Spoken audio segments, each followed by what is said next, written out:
How much fun is that?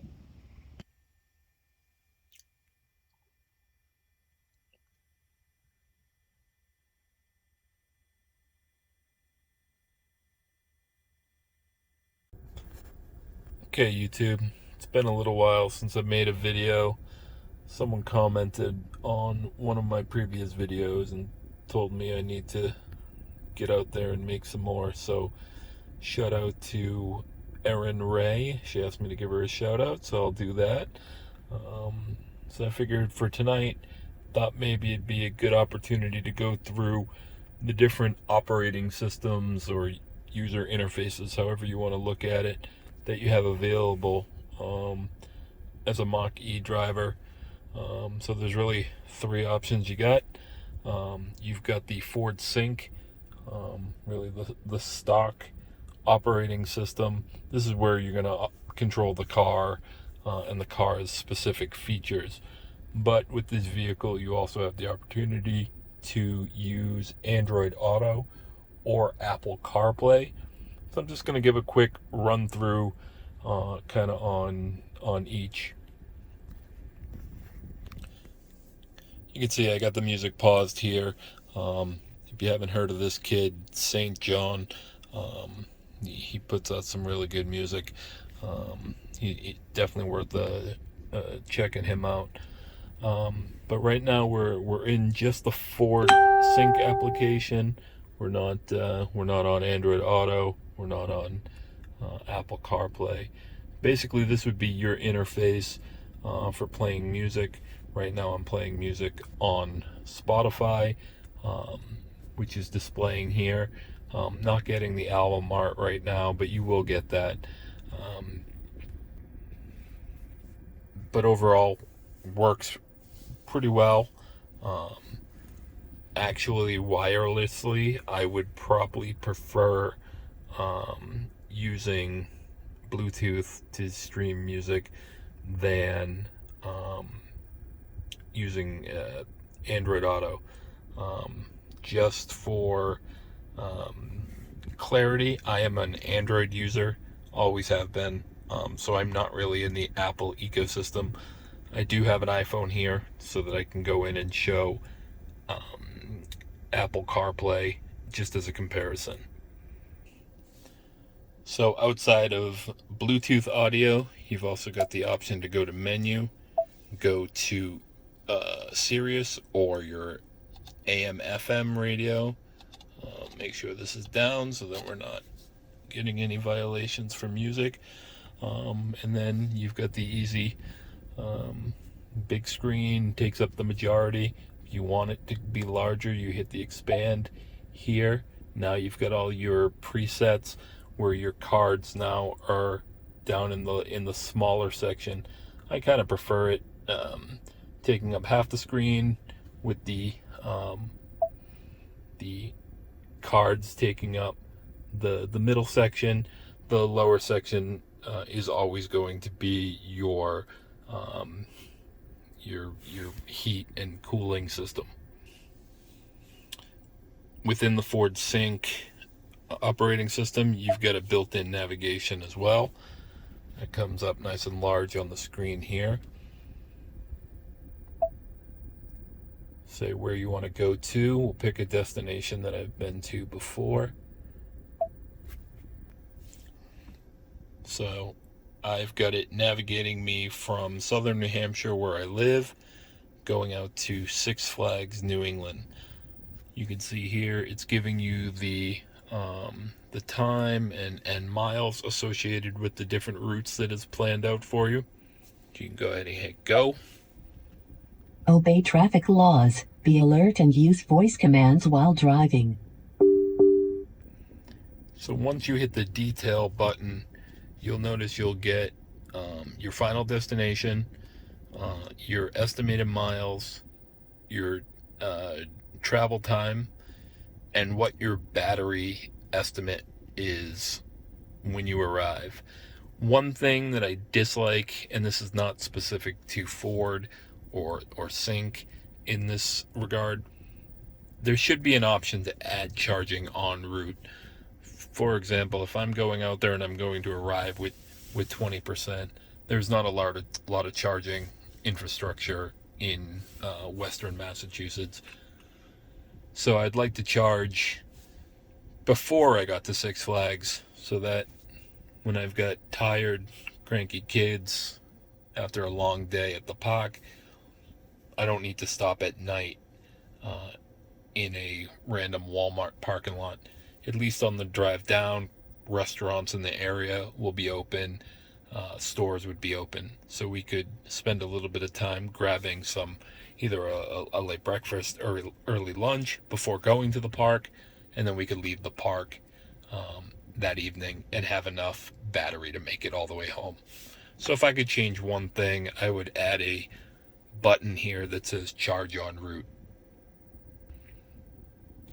But once you're in navigation, you have quick access to your last couple of applications. So you've got your trip. Obviously, I haven't gone anywhere. I'm sitting in my driveway. But you've got your trip information.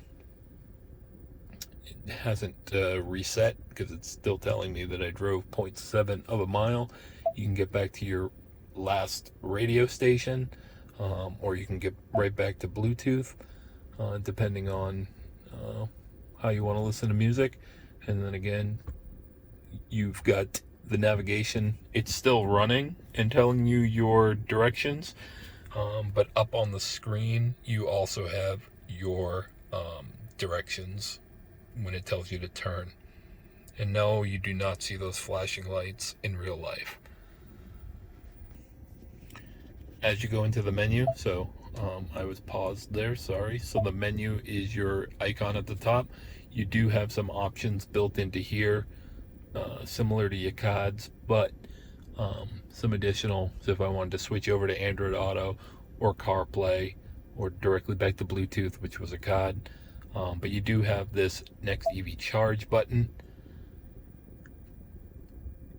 Now it will find charging locations, but it's not finding charging locations specific to your route. It's just telling you where they are, and if you want to detour to them, you can do that.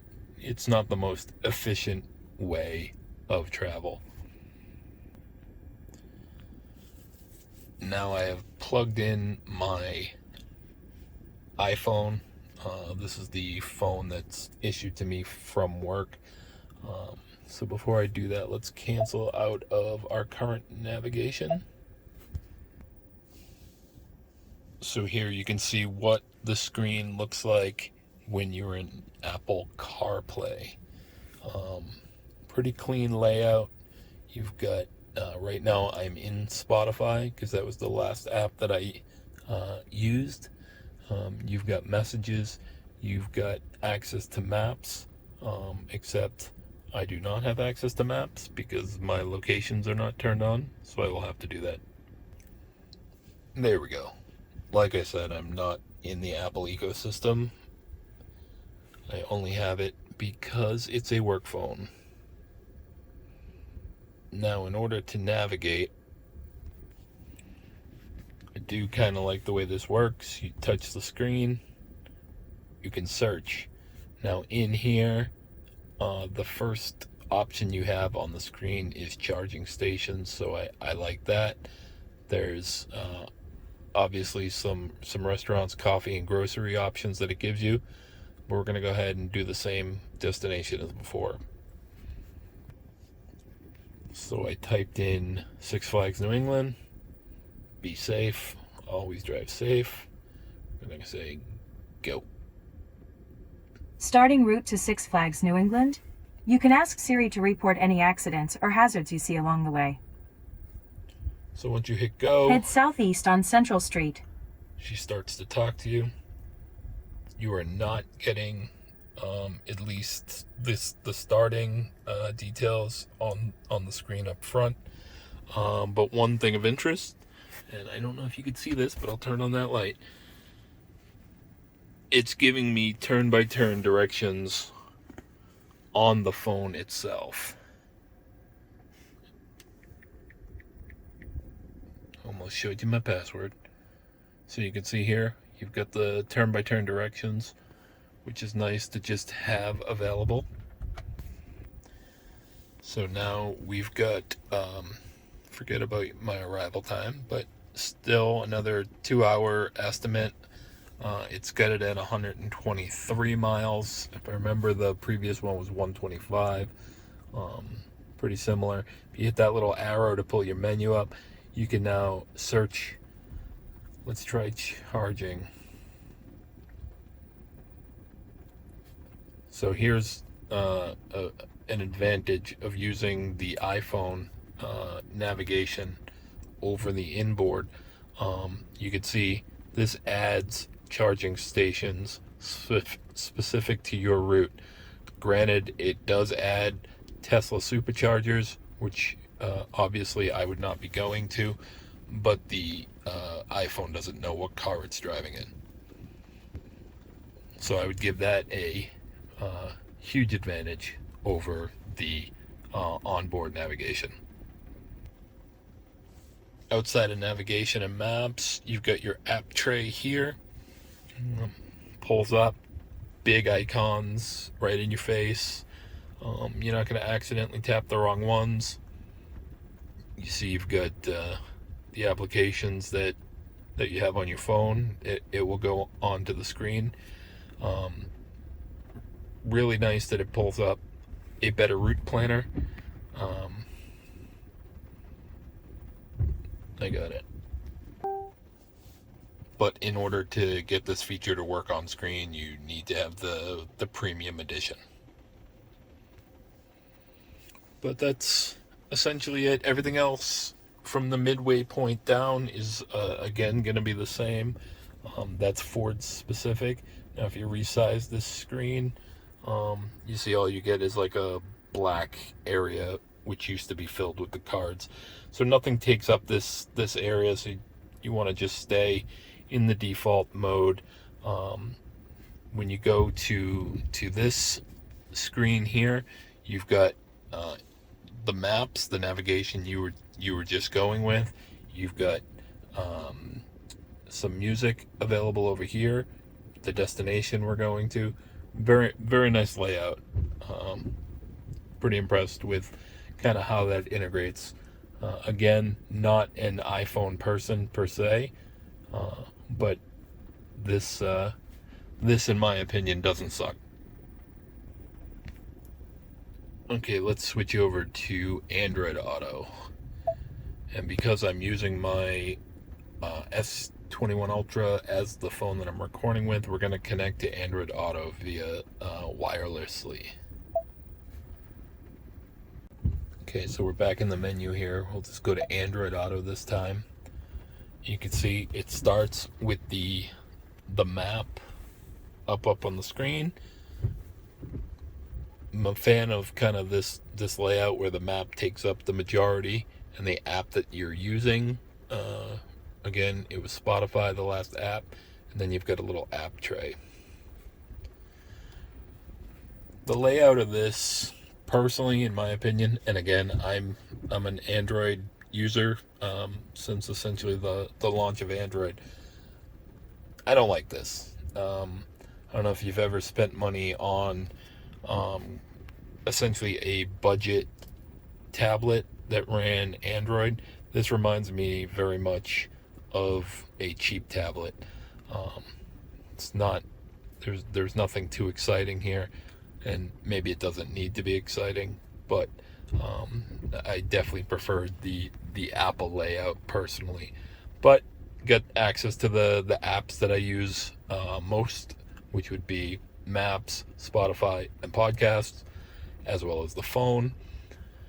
You can see that we got plug share like we had in the last one, but a better route planner is not available to be added to the screen.